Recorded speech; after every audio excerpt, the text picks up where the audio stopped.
Well, to give another perspective on the crisis in Southern Kaduna, we're being joined now by Solomon Musa, who is the president, Southern Kaduna People's Union, SOKAPO. You're welcome to Sunrise Daily. Thank you very much. Well, you did hear the very strong allegations of Comrade Sanusi Maikudi on what he sees as the perspective in Southern Kaduna. Do you agree with him?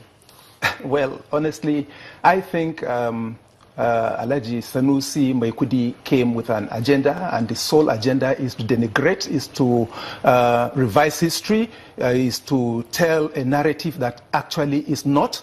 There are so many things that he said. Number one, he said SOKAPO is responsible for some of the things SOKAPO and can, and it is very, very, very clear that there is no such thing. He talked about the issue of Marwa, you know, that there's a Marwa in Adamawa and there's a Marwa in Southern Kaduna, and so trying to show that actually because of that, because of the similarities in the names, that actually Marwa is that the Hausa Fulanis are actually from Southern Kaduna. Far from the truth. Far from that at all. The history of Southern Kaduna is very, very clear. He spoke about the fact that more than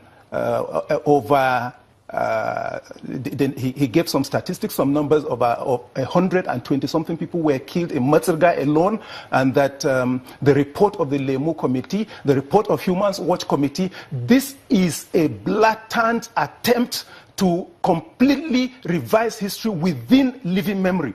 The post-election crisis happened just in 2011. And in 2011, the reports are there.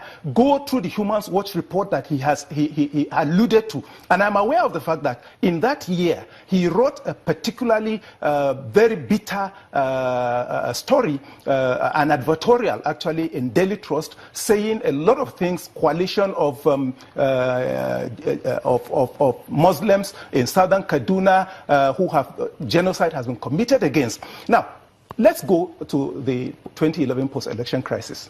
The 2011 post-election crisis, the reports are there.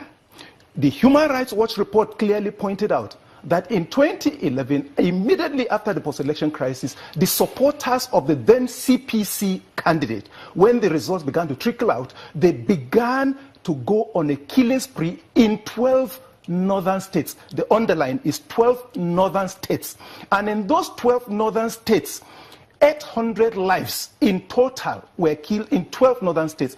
And opposite to Kaduna State, that 180 lives were killed in Kaduna State, and that the killings actually started in Kaduna and in Zaria, not even in Southern Kaduna. So, but people have started reversing. These are things that are within public domain. Now, the killings, what somebody said, the governor specifically said, actually his own narrative is that between 600 to 1,000 lives were killed in Southern Kaduna alone, as against what is there, whether it's the newspapers, whether it's Human Rights Watch report, whether it's Aguai's report and other reports. So clearly it's an attempt to tar us black and nothing more. Now he spoke about the fact that virtually all of them, over 60-something thousand people, were displaced in Southern Kaduna. That is a figment of his own imagination, with due respect. Now,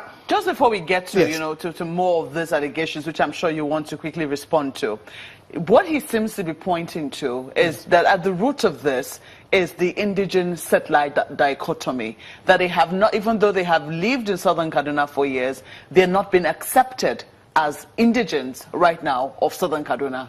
Is that a problem? That has never been a problem.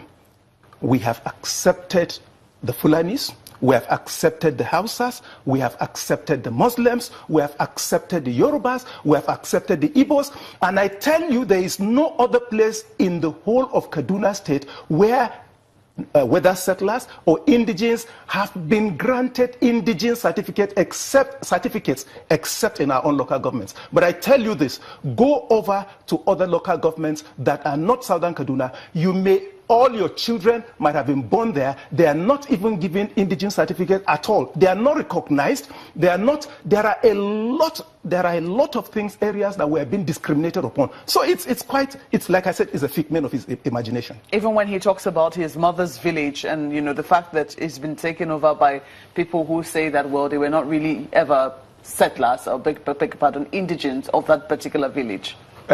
His mother's village. Matsirga, today, I know Matsirga very well. Matsirga is around just some kilometers from Kafanchan.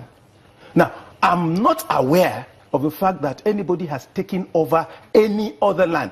And of course, you know it, that if it is true that anyone has taken over any land, it's a simple matter. By the time you report the matter, because this is something that can be easily settled judicially, but I'm not aware of any such at all. If it is someone's land, it's very much possible there might be isolated case of perhaps I have given you my land to stay on, and then if there's a problem, I ask you to leave. I mean, it happens everywhere. If I give you a land and I ask you to stay there and there's a problem, it does not matter. That is regardless of the fact that whether you are Hausa, whether you are Muslim, whether you are Fulani, it's regardless of that. But there's nobody that has taken over anybody's land. Is it regardless of also how long they have stayed? Yeah, if I pledge land to you, if I pledge land to you to use and to return to me, I reserve the right at any point in time. That's what I'm saying. I'm painting a scenario that there might be isolated cases.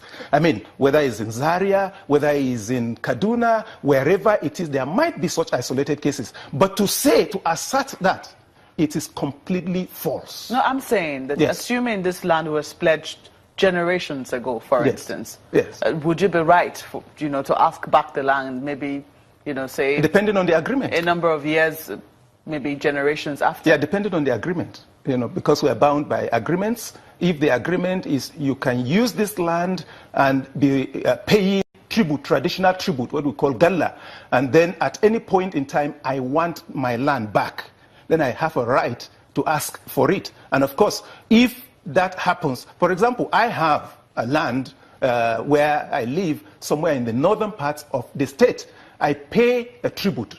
And of course, at any point in time, the owner wants it, I'll return it to him.